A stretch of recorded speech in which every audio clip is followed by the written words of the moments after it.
Торғай өңірінен табылған тарихи бұйымдар жергілікті мұражайларға тапсырылды. Зерттеу нәтижесі көрсеткендей жәдігерлер сонау сақ, сармат дәуіріне тиесілі. Енді ежелгі бұйымдар музей сөрелеріне қойылып, өскелең ұрпақтың өз тарихын тереңірек түсінуіне мүмкіндік береді. Торғай топырағы талай тарих пен өркениеттің куәсі. Оны Қараторғай ауылы маңындағы Саба жерлеу ғұрыптық кешенінен табылған жәдігерлер дәлелдейді.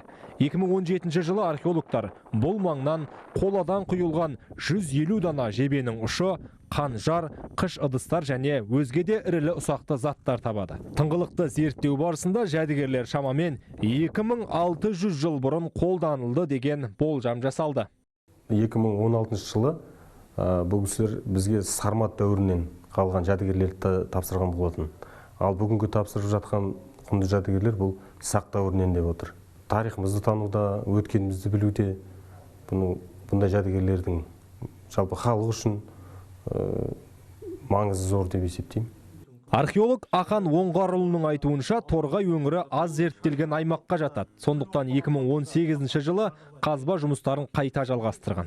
Оған арқалықтағы педагогикалық институттың студенттері де қызығушылық танытып, қолғабыс етіпті. Еңбектері зая кетпеді. Обаларды зерттеу барысында салмағы 33 грамм болатын алтын сырға мен қола айна тапқан. Археология жағынан Торғай өңірі енді ғана зерттеліп келе жатыр. Дегенмен де үлкен өркениеттердің бар екені анық. Бір ғана мысал 2018 жылғы зерттеулер барысында біз мысалы тапқан мына бір алтын сырғаның мысалы. Торғай өңірі бұл сақтар мен савраматтардың әлемінің арасында үлкен байланыс өңірі екені анық. Сырғаның мысалында саврамат сарматтардың да өнерінің мысалы бар, яғни бұл салмақты сырға болып есептеледі. Сонымен қатар арнайы сақтардың да стилі бұл жерде сақталынған. Ал тарихи жәдігерлердің жергілікті мұражайға табысталуына бабалар ізімен экспедициясының жетекшісі Сапар Ысқақ бастамашы болды. Себебі Торғай өңірінде қазба жұмыстарын жүргізуге тікелей қолдау көрсеткен. Осыдан 3 жыл бұрын Торғай өңірінде біз қазба жұмыстарын бастағанбыз. Бұл жекеменшік қордың атынан. Одан 4 қорған қазылды. Соның үшеуінен жақсы жәдігерлер табылды. Ол ертең осында келетін адамдарға, оқушыларға, жастарға өзінің тарихын білуге, осы Торғай өңірінде болған бұрынғы замандағы адамдардан қандай өнер қалды, қандай із қалды, соларды білуге, өнеге болуға тиісті.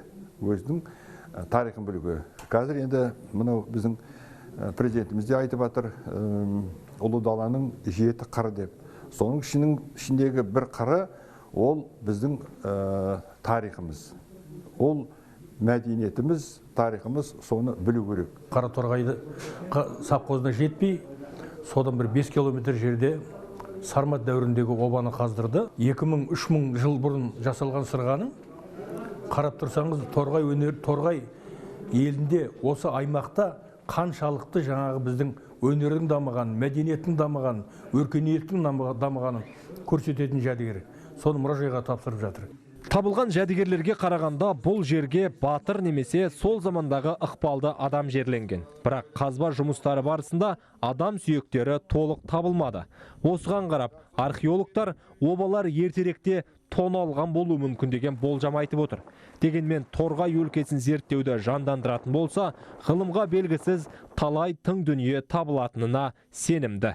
Талғатбек Абдығожа, Самат Бекбатыров, Хабар 24, Торғай даласынан.